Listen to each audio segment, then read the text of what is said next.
Bienvenido, bienvenida a Global Bonds, el podcast donde las empresas cruzan fronteras. En el episodio de hoy entrevistamos a una profesional del comercio internacional que ayuda a las empresas españolas a exportar gracias a los canales digitales. Hablamos de cómo deberíamos comunicarnos con clientes y partners internacionales, de importación, de exportación y de distribución internacional de productos y, cómo no, de Amazon y otros marketplaces. ¿Preparado? ¿Preparada? Comenzamos.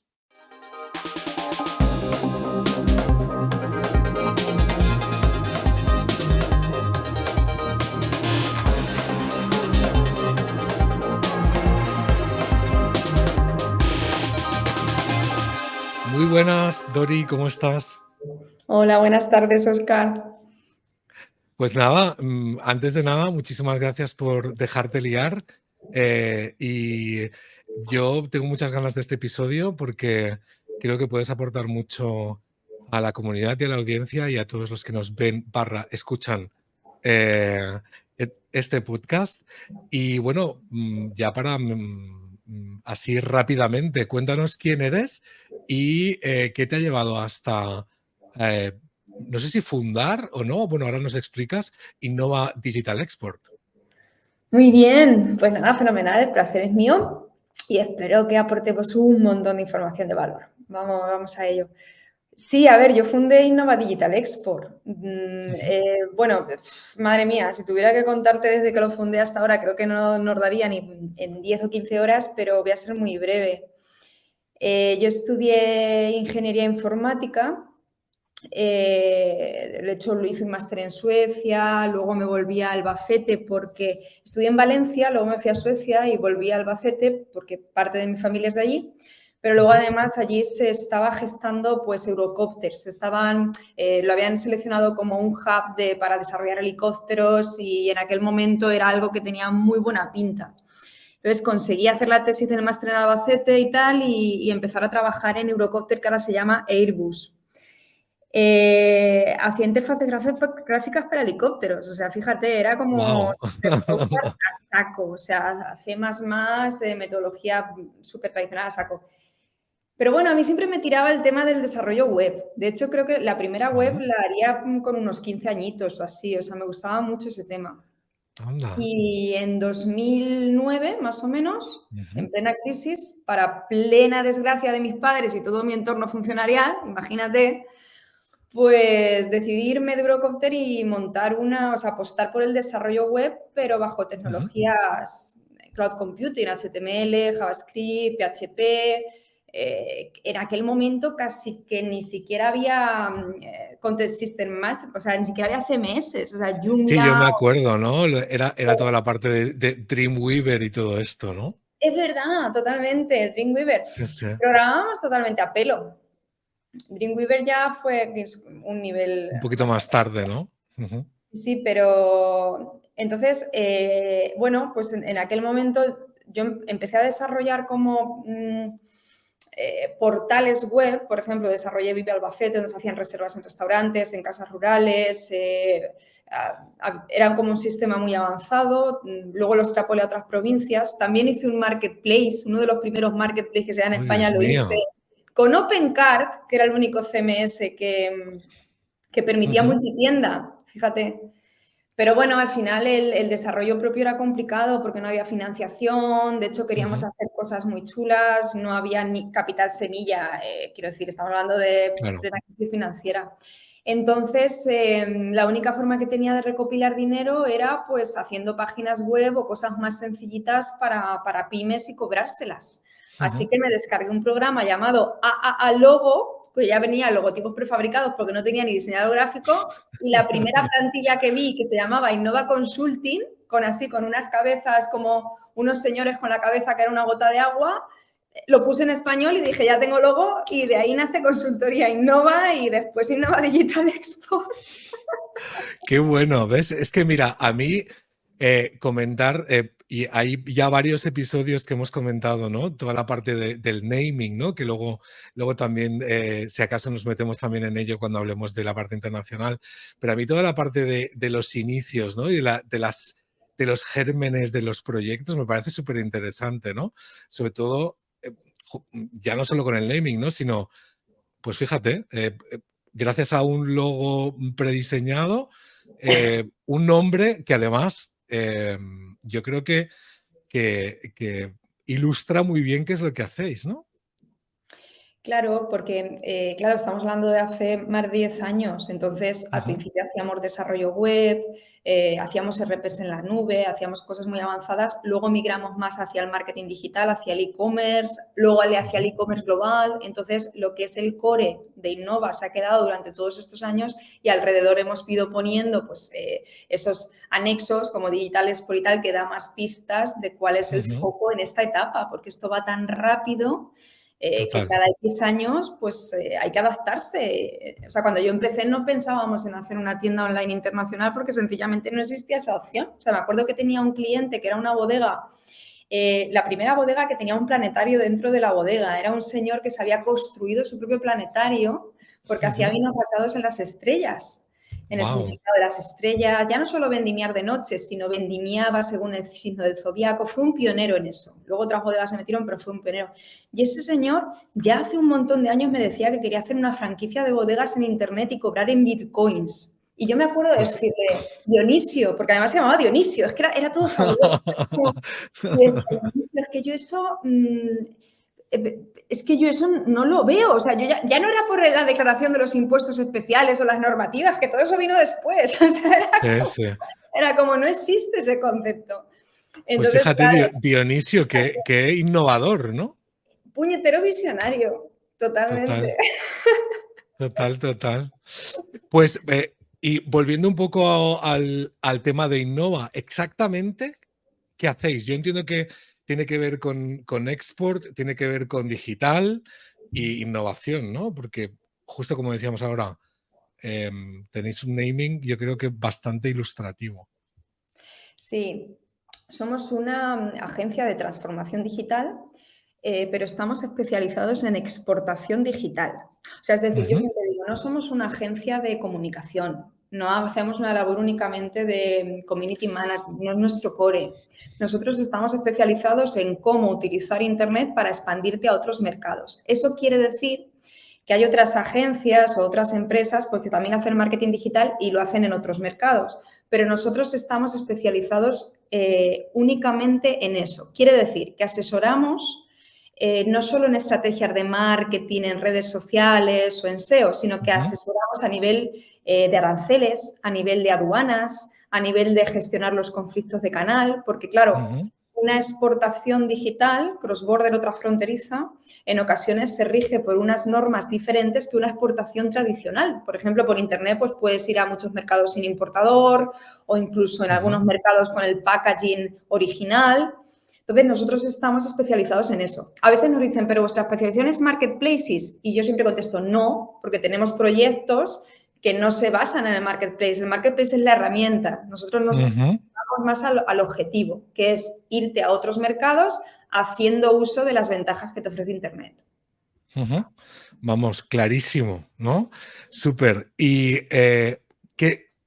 hablando de estrategias, ¿no? Que justamente comentabas ahora, ¿puedes decirnos, por ejemplo, un ejemplo de alguna estrategia que hayáis llevado a cabo para algún cliente, para que nos quede más claro todavía cuál es el core, ¿no? de Innova Digital Export? Sí, claro. A ver, te puedo contar las que quieras. O sea, ahora mismo este año hemos llevado más de 100 proyectos. Entonces, claro, estamos en activo, con lo cual estamos hablando de que cada uno pues, es un producto diferente a un mercado diferente en unas circunstancias diferentes. Pero, por nombrar ejemplos que sean como muy representativos de lo que tenemos en España, de los sectores que tenemos aquí y demás. Por ejemplo, hay un proyecto muy chulo que a veces lo menciono, que es, bueno, pues una almazara, una cooperativa, bueno, más bien una cooperativa de aceite de segundo grado que facturaba muchísimo hace años, pero todo lo hacía a granel. Entonces, no encontraban la forma de empezar en embotellado con su propia marca. Luego, también hay mucho miedo al conflicto de canal, de que se enfaden distribuidores o demás. Pero bueno, el caso es que, digamos, que les ayudamos a diseñar una estrategia para tener su propia marca de embotellado. Empezamos por el naming, el packaging, todo. Y para que, pues eso, no se nos enfadara nadie, pues empezamos directamente en otros mercados, no tocamos España. Entonces, en este caso, empezamos en Amazon Reino Unido. Introdujimos allí el aceite. Además, los proyectos en Internet, claro, lo más adecuado, digamos que son muy permeables a que vendamos producto de tique medio alto. Ya no solo porque se ha embotellado y no a granel, sino porque fuimos a la OVE, al virgen extra de mayor calidad, embotellado en cristal. O sea, quiero decir, dentro de que puede ser algo más complejo, pero algo como muy, muy premium. Y lo metimos en Amazon. Y la verdad es que fue hace unos años, fue antes de la pandemia. Claro, no había tanta competencia como puede haber en los años venideros, pero fue un proyecto que se dio genial porque empezó a rodar muy bien ya de facto en 2019, pero es que luego además llegó el COVID. Entonces, claro, sabes, en el COVID hay algunos sectores que se cayeron en picado, los cisnes del e-commerce, como son, pues no sé, la joyería o cosas superfluas pero más caras, se dejaron de comprar en épocas de incertidumbre. Y la alimentación, otros sectores que eran más el patito feo, pues empezaron a pegar. Subió a saco, sí, sí. Entonces, no habían llegado los palés al muelle de carga, ya estaban vendidas las botellas. Yo ese es un proyecto que lo recuerdo con mucho cariño porque dentro de esos meses que fueron una auténtica locura, claro, yo hablaba con nuestros clientes, le decía, os dais cuenta del valor que tiene para la empresa que de repente vuestra marca esté en miles y miles de residencias fuera de España. O sea, que a partir de ahí pues ya entra la fidelización y demás. Total. Pero eso es muy chulo. Y eso es un proyecto que, siendo alimentación, se consiguió rentabilidad. Pero yo siempre cuento que también cuando conseguimos éxitos en proyectos, en nuevos mercados, no siempre va ligado o tiene por qué ir ligado porque la empresa, si lo quiere, a rentabilidad. Por ejemplo, tenemos clientes muy fuertes, que eso pasa mucho en España en general y más en sectores como es pues, el vino, la alimentación y demás, que están acostumbrados pues, a fabricar la marca blanca, la marca del distribuidor o del importador, ¿no? Es como que aquí nos cuesta ir a otros mercados, nos cuesta controlar todo el proceso y llevarnos ese margen, ¿no? Que a veces se lo llevan los intermediarios. Entonces, bueno, pues en estos casos, otro cliente de aceite de oliva, no es este, es otro, pero por seguir con el mismo ejemplo, pero que sean dos proyectos como muy diferentes entre sí, pero ejemplificativos, nos contacta porque ellos todos los años venden varios millones a China, pero siempre con la marca del importador, no la suya. Ellos embotellan para el importador. Entonces, claro, me dicen, es que mira, pues mira que por mucho que vamos a ferias, hemos conseguido medallas de oro y tal, no conseguimos que nos compren nuestra marca. Al final es de sentido común. El importador te va a decir, el distribuidor, tu marca es muy conocida en mi país y tú le dices, no. Te va a decir, vale, pues o me apoyas con ingentes cantidades de marketing o me haces la mía. Es tan sencillo como eso.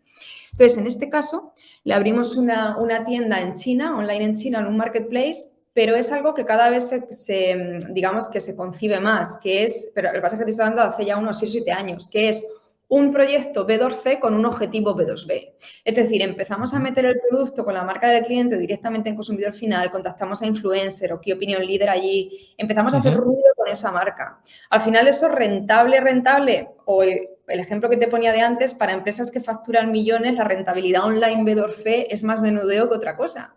Pero si esos distribuidores o sus comerciales saben ponerlo en valor y ponerle un gran lazo rojo, pueden empezar a introducir su marca en nuevas cadenas o en nuevos mayoristas interesantes allí. Sí, mira, aquí has abierto varios melones que me parecen súper interesantes. Justamente esto que estabas comentando ahora para ir como de ahora a atrás. Toda la parte esta de que nos pensamos que el B2C y el B2B es versus uno con otro y justamente estás ejemplificando, ¿no? Algo muy interesante, ¿no? Que pasa, ¿no? Y que puede pasar, ¿no? Y que incluso si tu objetivo es ir al B2B, que es donde supuestamente vas a tener más margen, vas a tener más ingresos, más dinero, etcétera. Pero quizás el camino es abrirte con un B2C, ¿no? Esto me parece súper interesante, ¿no? Y luego lo que comentabas, y también es una de las preguntas que te quería hacer, porque, y a nosotros nos pasa también en un translation, que hay muchas veces que cuando se quiere abrir un mercado, hay muchas marcas que deciden hacerlo gracias a un marketplace, ¿no? y yo creo que es bastante acertado, ¿no? Lo que pasa es que no te olvides luego de tu propia marca, ¿no? O sea, también no te olvides de tu e-commerce, ¿no? Entonces, relacionado con esto, ¿cuál es tu visión? ¿Cómo gestionáis esto con los clientes? ¿Cuál es lo que le aconsejáis al cliente? Que Claro. entiendo que esto dependerá mucho de, obviamente, vertical, si es B2B, B2C, lo que sea, ¿no? Pero así, a grandes rasgos, ¿cómo ves esto que te comento? Claro, efectivamente, el marketplace tiene que ser una palanca, si no, no tiene sentido que nos vayamos a un marketplace. Entonces, va a depender del objetivo. Por ejemplo, los marketplaces B2B están mucho menos desarrollados que los B2C y también depende de los sectores. Entonces, si ahí me llega una empresa muy industrial con un objetivo muy B2B, pues a lo mejor me voy a LinkedIn, no voy a buscar. Y sé que está Direct Industry y un montón de marketplaces industriales, pero a lo mejor no es lo más adecuado para empezar o no es lo más prioritario, mejor dicho. Pero luego o si estamos vendiendo un producto muy premium, pues a lo mejor hay que huir de marketplaces generalistas porque le bajan la percepción de valor. Pero hay otros productos donde no queda más remedio. O sea, quiero decir, antes llevar tráfico a una tienda online era relativamente económico. Pero conforme van surgiendo players y grandes digitales a Internet, pues el coste por clic de una campaña en AdWords a veces en algunos sectores es que es inviable. O sea, no puedes competir contra esos gigantes. O sea, una bodega no puede competir contra no sé, un Vinísimos, un Vino Premier, un Boca en un presupuesto digital. Entonces, hay veces... y menos cuando nos vamos a otros mercados, porque claro, el presupuesto para llevar tráfico a esa tienda online lo tienes que ir multiplicando por cada mercado del que vas. Entonces, los marketplaces lo que te ofrecen es visibilidad. Cuando yo esto lo explico en clases, en un programa que hay para CEOs, que hay mucha gente pues ya más mayor y tal, lo pillan súper rápido, porque me dicen, vale, entonces que me metas en Amazon o en tal, en Reino Unido o en Alemania, es como si me metieras en un corner, en el Corte Inglés, por entendernos. Pero efectivamente, si es que no deja de ser eso. Ahora bien, tu estrategia no puede depender únicamente de eso. O sea, quiero decir, hay que captar en el marketplace y fidelizar en el e-commerce. Porque al final el marketplace es el que tiene todos los datos del cliente y está supeditado a causas externas que no controlas. O sea, desde que te quiten la buy box hasta que te cierran la cuenta de forma preventiva por no sé qué ingrediente. Entonces, el marketplace es una palanca para tener visibilidad, pero no hay que apalancarse en los marketplaces, ni mucho menos que tu estrategia dependa de uno solo. Total. Claro, puede dar muchos problemas. Entonces, a ver, a nivel internacional, el marketplace, por eso alguna gente confunde nuestra agencia con una agencia de marketplace, pero cuando haces una estrategia internacional, los marketplaces casi siempre son la solución, o sea, son más, pero no siempre. Tenemos casos que no lo son. Sí, y además yo estoy totalmente contigo de la importancia, ¿no? de los marketplaces cuando queremos internacionalizarnos, pero volviendo al tema, sin olvidarnos nuestra casa, ¿no? Nuestra web, nuestra marca, ¿no? Y como tú muy bien decías, cáptalo en marketplace, pero luego llévatelo a tu casa que es donde lo vas a poder fidelizar, vas a poder tener su email, vas a poder enviar una newsletter, email marketing, etc., ¿no? Esto, desde tu experiencia, que yo sé que tocáis varios países y además no solo europeos, sino también asiáticos, que luego nos meteremos un poquito más allí, ¿funciona exactamente igual en todos los países? Me refiero, todos los marketplaces, y ahora es macro generalización, pero pensando, por ejemplo, Amazon y un Tmall o alguno asiático, allí también no te dan ningún dato del usuario o sí que hay más permeabilidad en cuanto a los usuarios. ¿Cómo es esto? Cuéntanos. Sí, a ver,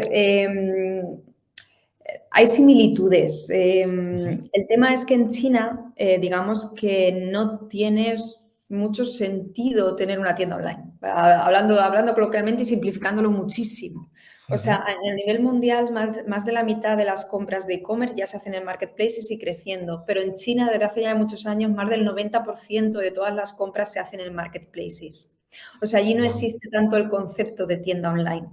Cuando vamos a meter una marca en China, a no ser que sea algo muy, muy de nicho o que pueda tener sentido hacerlo en un e-commerce propio porque el usuario va a querer saltarse la regla, porque es un usuario muy acostumbrado a, ya digo, apalancarse en Marketplace porque son quien le da la confianza. Entonces, toda estrategia de venta en China o casi toda se va a basar en hacerlo a través de un Marketplace. ¿Qué pasa? Que luego tú vas generando esa comunidad que te conoce a través de los Marketplaces y bueno, pues vas controlándola o teniendo relación con ellos, pues igual que se puede hacer aquí a través de redes sociales, a través de una cuenta en WeChat, donde puedes ir publicando posts, que la gente te siga, hacer cierta atención al cliente. O sea, ya sabemos que el ecosistema digital está mucho más enriquecido que en Occidente. Ahora bien, ya digo que en China, aquí por ejemplo, en Occidente, pues podríamos elegir, como digo, si es un producto muy premium y tal, incluso no meterlo en Marketplace, ir con una estrategia de social media, tienda online y tal, porque aquí el consumidor puede estar más acostumbrado a eso. En China no. En China los marketplaces están a la orden del día y ahí hay un oligopolio muy fuerte que, como digo, se lleva casi toda la cuota de mercado. Y luego yo recuerdo justamente cuando nos vimos la última vez en Madrid, en el China Summit, que había una ponencia, una conferencia también, que ahora no recuerdo quién la hizo, pero era sobre los Key Opinion Leaders, ¿no? Sobre los influencers, ¿no? De allí, o los microinfluencers, o bueno, micro o macro, no sé, porque allí los números son otra historia, ¿no? ¿Cómo es esto allí? Porque todo esto que ahora ya está aquí, todo lo que es el live shopping y todo esto que ahora ya para nosotros ya es algo normal, claro, allí llevan millones de siglos instaurado. ¿Cómo es realmente esto? Porque suena un poco esto, ¿no? Suena un poco a chino, ¿no? ¿Cómo es esto, no? Desde dentro. Sí, allí las ventas por live streaming son brutales desde hace muchísimos años. O sea, aquí además yo me acuerdo que cuando la pandemia yo empezaba a ver directos en Instagram, que los directos ni siquiera eran antes del 2019 tan habituales y aquí se veían directos y directos y era como, madre mía, qué retraso llevamos, porque se empiezan a hacer directos pero todavía no tenemos el botón de la compra de tal. O sea, nosotros en China hacemos live streaming dentro de las propias, ya no de las redes sociales, sino de las plataformas de venta. O sea, Taobao Live o JD o JD, o sea, es como si dentro de Amazon, que también lo está intentando, lo intentó, pero... Pero sí, parece ser que como que se ha difuminado claro, la cosa. pero ahí es algo que ya llevan muchos años y está muy ligado a lo que es el e-commerce. Entonces, el live streaming es, bueno, pues es una estrategia más dentro del proyecto de marketing digital y es una que tiene mucho peso.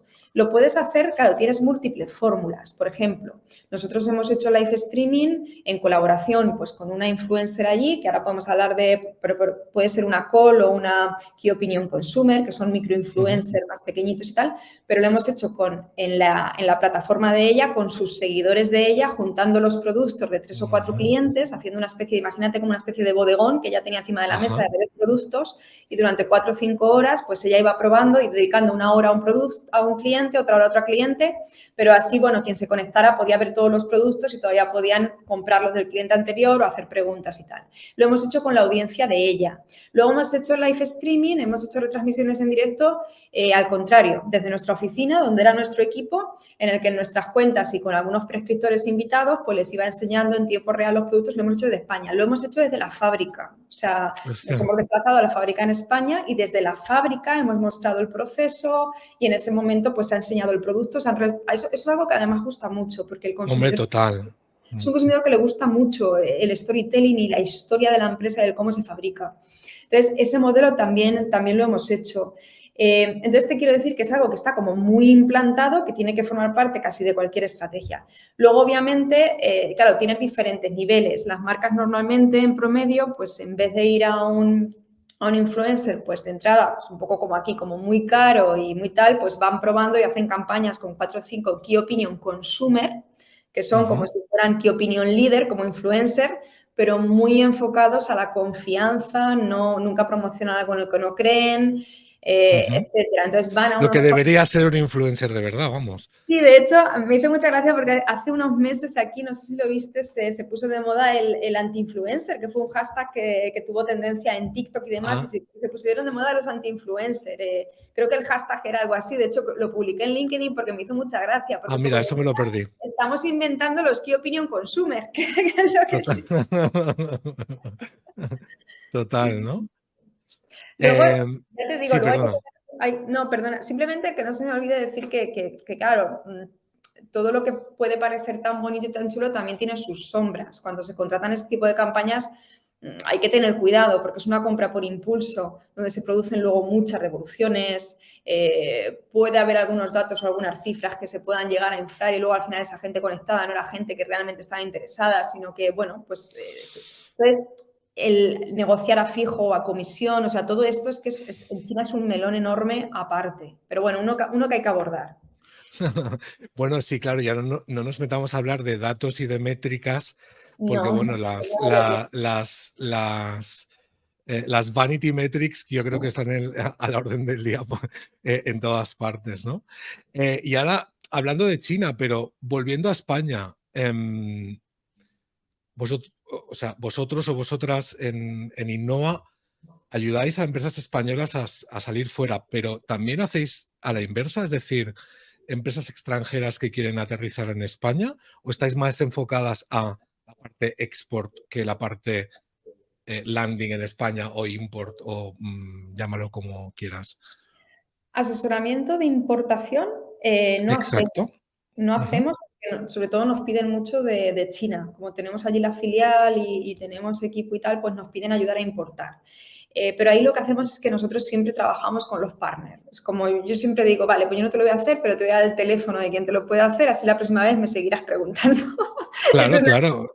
viendo Así, así. emprendedor, ¿verdad, Oscar? Total, Eh, total.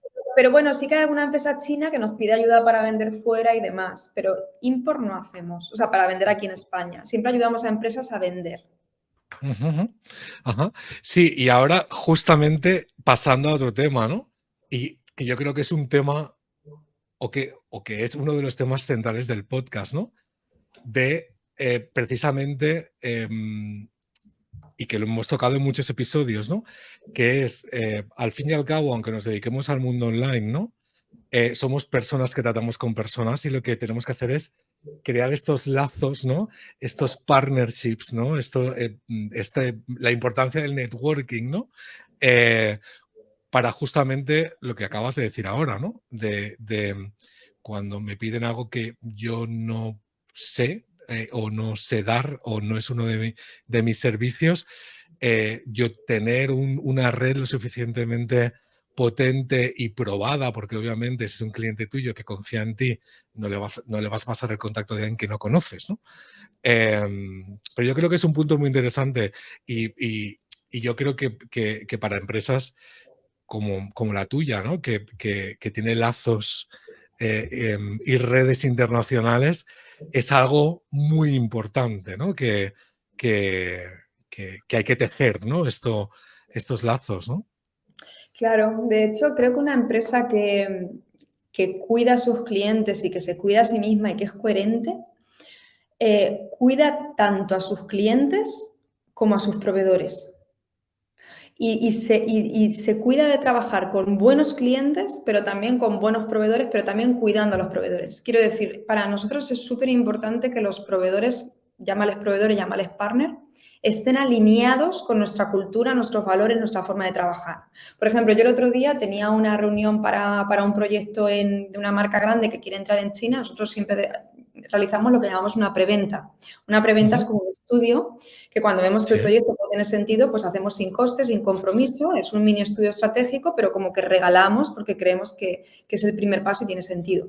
Claro, yo para este estudio, pues por ejemplo, en este caso concreto, pues necesitaba a mi partner, que es el abogado de China. Entonces, lo primero era, mira, te presento al cliente, esta es su marca, vamos a ver si está registrada en China o si se ha adelantado a alguien con alguna de sus variantes. Claro, aquí Daniel me recoge la pelota y tiene mi misma filosofía. Le contesta al cliente rápido, le contesta ágil, se lo mira en 2 días. Te quiero decir, tenemos que tener la misma filosofía de trabajo. Entonces,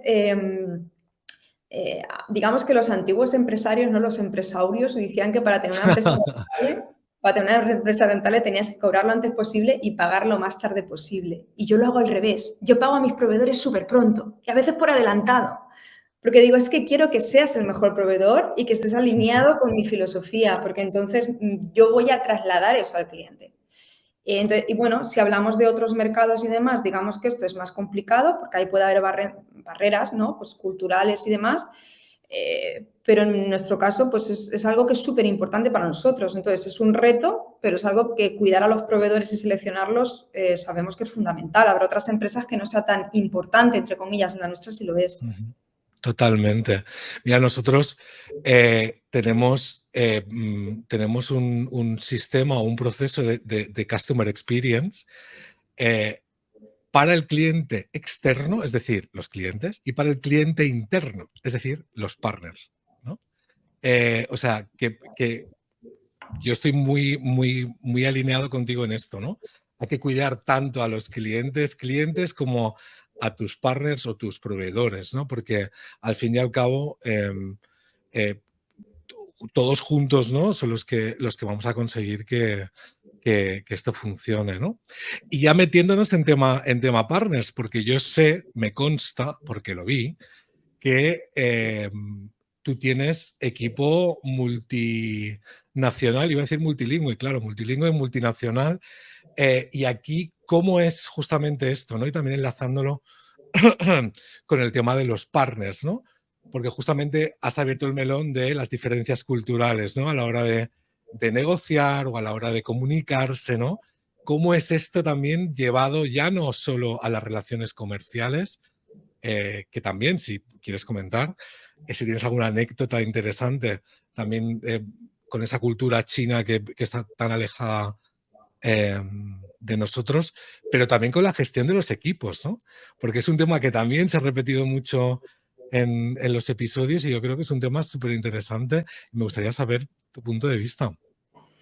Buah, ya ves que sí es interesante. Además, creo que lo mencionabas antes, somos personas. O sea, por encima de empresas o el tamaño que sea, incluso una gran corporación, me da igual. Al final todo se reduce a personas. Entonces, nosotros esto como que siempre lo hemos tenido muy claro y es verdad que al final, al ser... Mi empresa nació de una startup que éramos pues poco más que un grupo de amigos, que luego ya con el tiempo pues te das cuenta de que tampoco es lo más adecuado, pero digamos que esa frescura y esa confianza luchamos mucho porque no se pierda conforme la empresa crece, porque yo me doy cuenta de que un 80% de los problemas que tenemos se deben a fallos de comunicación o de teléfonos rotos o entre personas o pues eso, a que no termino... O sea, entonces el cuidar los recursos humanos es súper rentable. Hay mucha gente que lo ve como una pérdida de tiempo. En nuestro caso es necesario. Ya antes de tener equipo internacional, dedicábamos bastante tiempo a la gestión de los recursos humanos. Pero una vez que se incorporaron al equipo, pues personas nativas chinas, que digamos que tenemos de otros países, pero es verdad que aquí hay una diferencia cultural más grande, subimos un escalón. Es verdad que por primera vez yo me encontré en una situación hace unos años de decir, necesito asesoramiento, porque nosotros teníamos un coach de recursos humanos que nos acompaña todos los años y demás, pero hasta él mismo decía, se me queda grande, o sea, no te sé en esto. Entonces, contratamos otro asesor de recursos humanos, pero solo especializado en empresas chinas. Claro, nos rompía la cabeza. O sea, te pongo un ejemplo. Uno de los chicos que contratamos hace unos años salía de la universidad. Claro, yo en la entrevista le preguntamos, pues, por ejemplo, en qué porcentaje fijo y variable de remuneración fija y variable te sentirías cómodo, porque en China es muy habitual cobrar una buena parte del sueldo en variable. Y nos dijo 50-50. Me rompía la cabeza. Además, este chico estaba en España y tal. ¿Tú te imaginas a un chico saliendo de una universidad aquí en España que quiera cobrar la mitad variable? Es muy raro, ¿verdad? Es como... Bueno, es que no, vamos, que no existe. No existe, no es habitual, ¿no? Entonces, claro, yo necesité y todavía necesito, ahora ya lo tengo todo más alineado, pero en su día necesité dos asesores de recursos humanos diferentes, uno para Occidente, otro para Asia. Intentamos implementar políticas diferentes y luego con el tiempo hemos conseguido, y lo digo como orgullo, hacer una especie de mix de un poquito de allí, un poquito de acá, un poquito de acá, y que ahora todos tengan las mismas condiciones, por lo cual se puede hablar abiertamente de cómo remuneramos, cómo trabajamos y demás, y todos se sientan cómodos en ellas, porque cada uno se han cedido un poquito.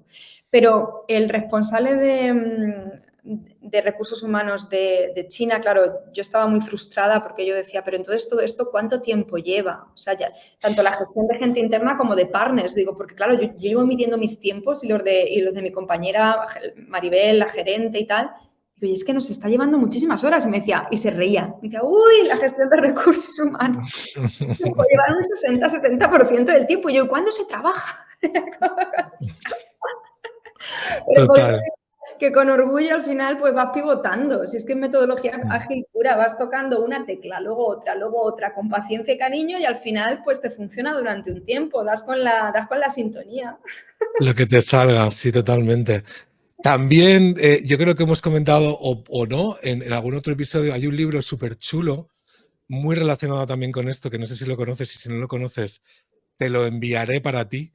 Se llama The Culture Map de Erin Meyer, que habla precisamente de cómo se comunican las diferentes culturas y pone ejemplos, de hecho, de comunicación empresarial, o sea, en contexto negocio, de empresas de China y japonesas versus empresas francesas e inglesas, ¿no?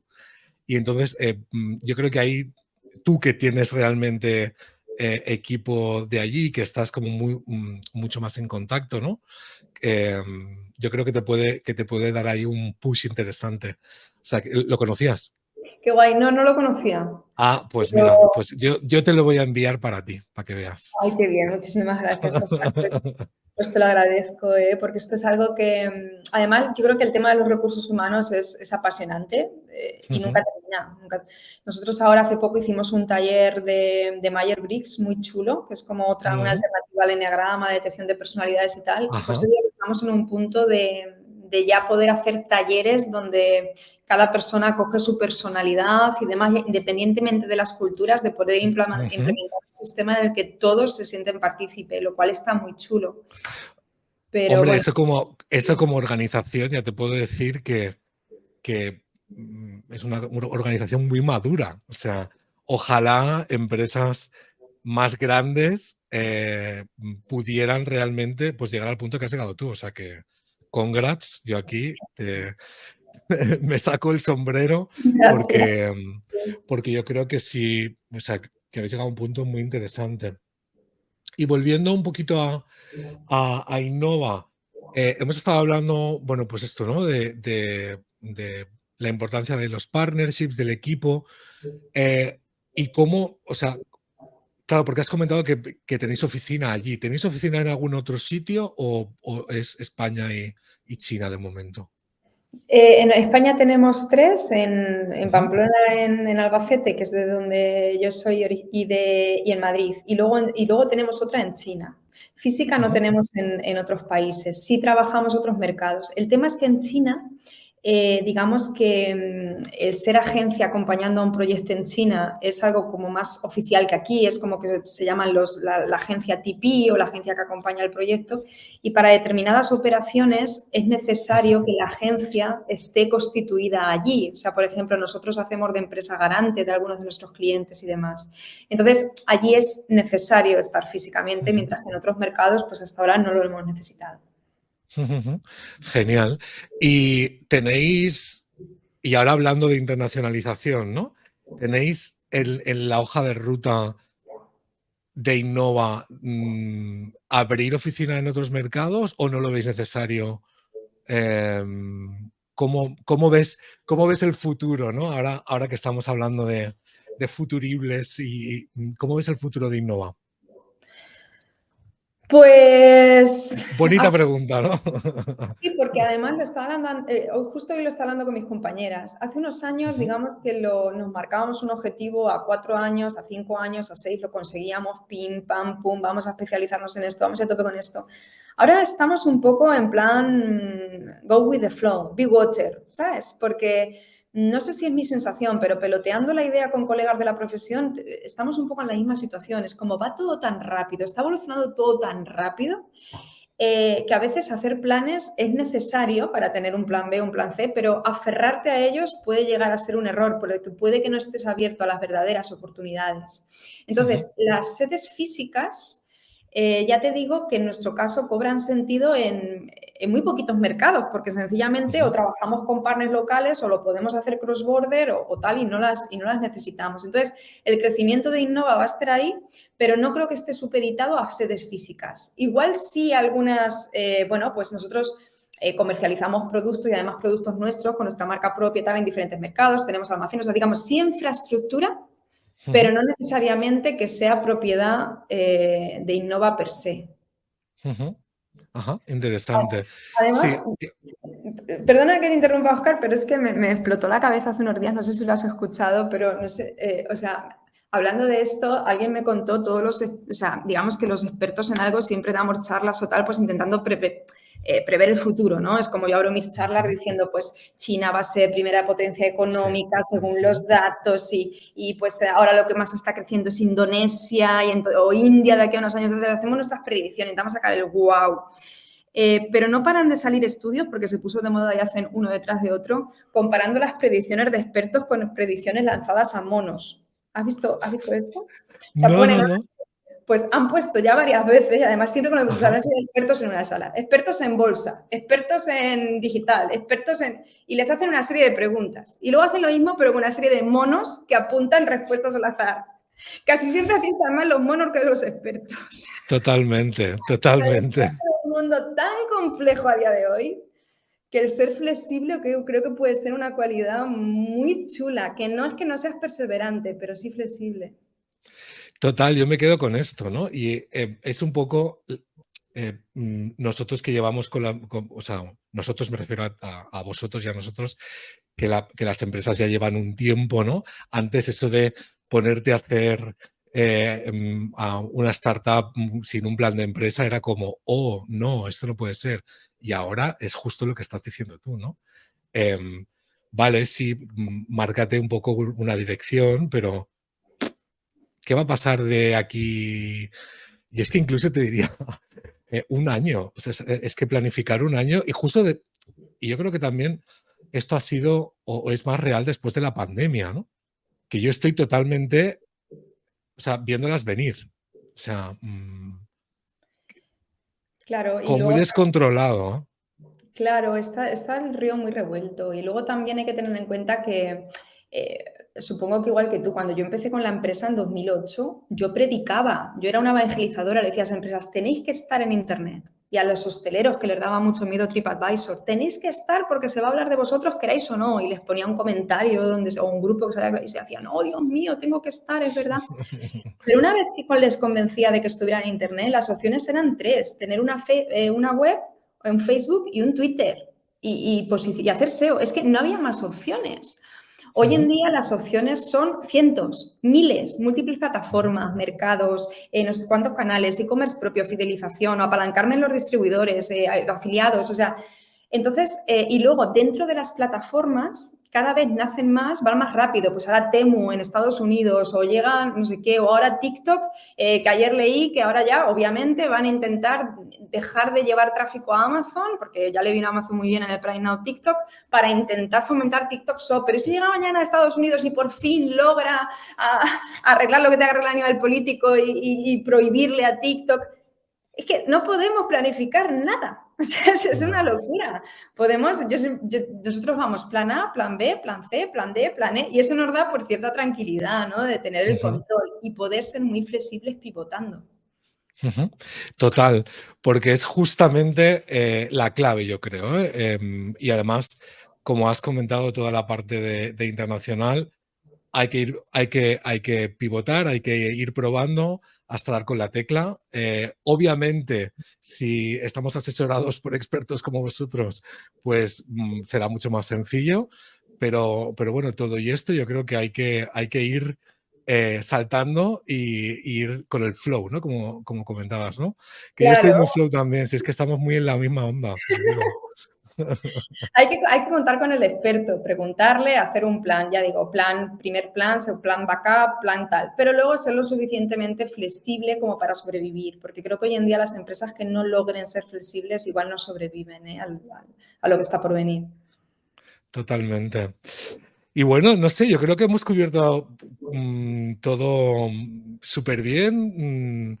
No sé si se nos ha quedado algo en el tintero que te gustaría comentar para que te acaben de conocer a ti y acaben de conocer a Innova. Yo creo que vamos, hemos tocado temas súper interesantes, hemos aportado muchísimo valor.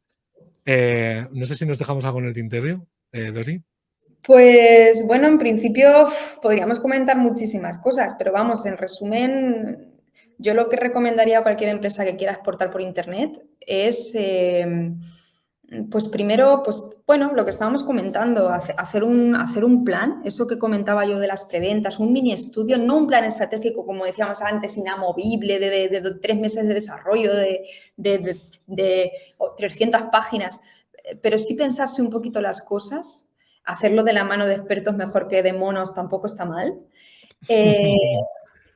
Pero una vez que nos pongamos en marcha, ser flexibles y también cierta formación in company del mundo al que nos dirigimos. O sea, el e-commerce, bueno, el retail en general cada vez es más online. En online hay muchas empresas compitiendo internacionalmente. Entonces, yo muchas veces lo explico a las empresas españolas, como esto cada vez es más online y el online no está liderado por empresas españolas. Entonces, esto es una realidad, vamos a un nuevo paradigma. Entonces, lo primero de todo, yo diría que la formación en internacionalización digital es súper importante apostar por ella. Y luego ya, pues te buscas al experto, te buscas a tal, vas poniendo en marcha el plan, vas pivotando, pero y midiendo todo el rato. Para mí Hay las métricas, totalmente, porque si no medimos, no podemos saber, ¿no? Si tiene algo éxito, ¿no? Y ya para acabar, que a mí este tip me ha parecido top, para acabar, te voy a preguntar las 2 preguntas que hago siempre en todos los episodios. La primera es, cuéntanos alguna anécdota graciosa o no que te haya sucedido con algún problema de comunicación o algún problema entre culturas, si se te viene algo a la cabeza. También puede ser tanto personal como profesional, o sea, en el contexto personal como profesional. Vale, graciosa, eso tiene que ser graciosa, ese es el más. Vale. Bueno, graciosa o no, ¿eh? Ahora estoy recordando alguna que otra que me han contado en otro episodio y de graciosa no ha tenido nada, ha sido todo lo contrario. Pero bueno, que sea ilustrativa, ¿no? De la importancia de tanto la comunicación correcta entre 2 culturas, ¿no? Y ser consciente, o entre 2 idiomas, ¿no? Vale, te voy a contar una que o te va a encantar o te va a horrorizar. O las 2 cosas a la vez, que muchas veces es mejor. Y mira que tenemos anécdotas con, ya digo, pues con mercado asiático, o bueno, con China en particular o con tal. Pero te voy a contar una que tiene más delito todavía, porque nos pasó en inglés y a nosotros, con nuestras marcas. O sea, nosotros empezamos a pensar pues el lanzar marcas propias, pues para testar, un poco para juguetear, ver qué pasaba. Y entonces lanzamos, digamos, una marca paraguas que se llama Oh My, y dentro de eso, pues lanzamos Oh My Yemi, que es cosmética sólida.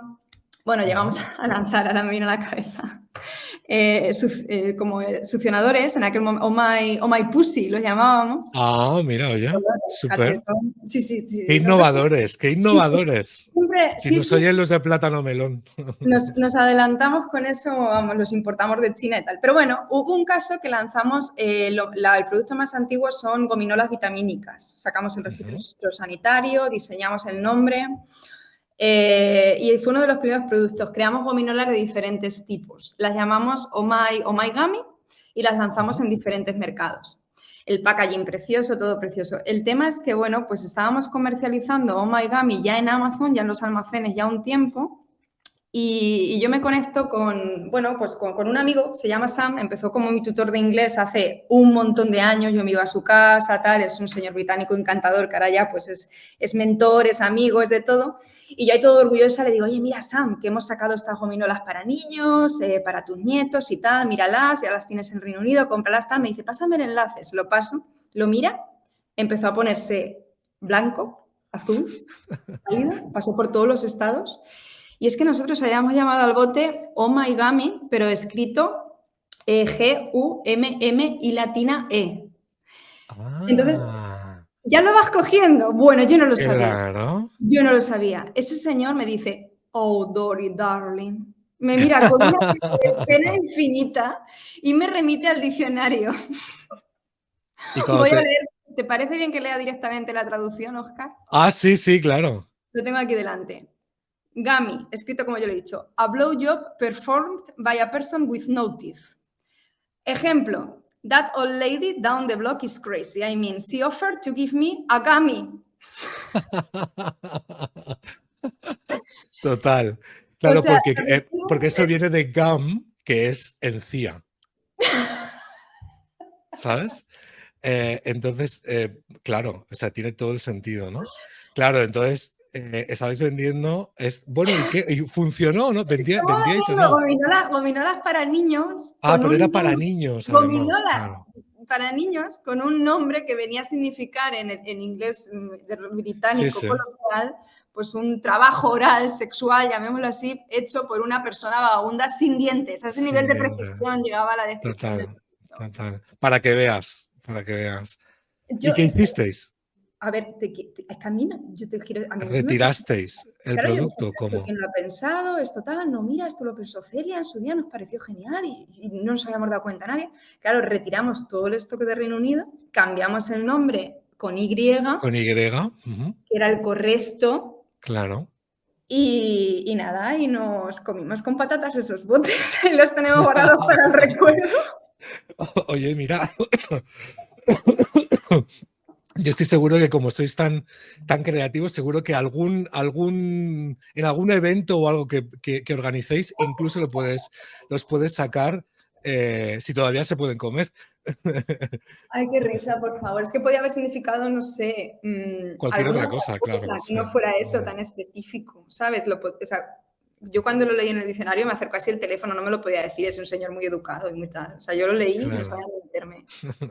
Esas son las grandiosas palabras homófonas, ¿no? Que suenan igual, pero realmente se escriben diferente y tienen un significado totalmente diferente, ¿no? A mí me decían, no, yo decía, bien, me suena bien, pero bueno, en fin. Pero bueno, que de esas tenemos muchísimas. Solo que esta en concreto, pues tuvo mucho delito. Total. Ay, Dios mío. Bueno, y ya para acabar, la otra pregunta que hago siempre, ¿a quién crees que podría invitar a este podcast que tú creas que tenga algo que contar relacionado con cross-border internacional? Alguien que se te ocurra que pueda ser súper interesante para que echemos así un rato como hemos echado tú y yo aquí hoy. Pues hombre, yo te remitiría pues se me viene a la cabeza un par de clientes. Que no lo hago por interés, que también les va bien, pero hay muchas empresas, creo que en España tenemos muchas micromultinacionales, que es este concepto de empresa pequeña que exporta a varios países, que son equipos de muy poquitas personas, pero que son unos absolutos cracks en aduanas, en aranceles, en idiomas, en todo. Y me viene a la cabeza un par de ellos, siempre los menciono a Global Relax, son un equipo de 8 personas, alrededor de ellos hablan 7 idiomas y exportan a todo el mundo, siempre los menciono porque tienen muchas historias que contar. Y luego también Laboratorios Valker podría ser interesante y te los remito a ellos porque creo que tenemos muchas micronacionales muy preparadas, pero bueno, que como no están en es este ecosistema en el que estamos nosotros de LinkedIn, newsletter y tal, no suelen verse y no suelen contar sus anécdotas. Oamo, by Mi Jiménez, ellos hacen maquetas por internet, facturan varios millones con su e-commerce, venden a todo el mundo y son empresas muy potentes, pero que tienen poca visibilidad. Así que si te animas, te pasaré el contacto a alguno de ellos porque podemos flipar con sus anécdotas. Claro que sí. Yo todo lo que sea aportar puntos de vista y si tú me lo recomiendas a nivel internacional y cross-border, que son lo más, pues yo los quiero ver aquí. O sea que luego comentamos, me pasas el contacto y yo los invito a ver si se quieren liar, porque no todo el mundo se quiere liar aquí a echar un ratito delante de un micrófono y una cámara en este caso. Nada, Pues... seguro que sí. Yo me comprometo a pasarte alguno liable. Dori, ha sido un auténtico placer. Yo creo que ha sido un episodio súper interesante. Yo espero que todas aquellas empresas españolas que quieran exportar, ya sea en mercados asiáticos o en otros mercados, y hacerlo de arriba a abajo y acompañados de expertos, podéis contactar con Dori. Dejaré para aquellos que nos están viendo en YouTube y en otras plataformas, dejaré el contacto de Dori para que podáis contactar con Innova Digital Export. Mil gracias, Dori, ha sido un súper placer. El placer es mío, muchísimas gracias. Nos vemos, un saludo. Chao, chao.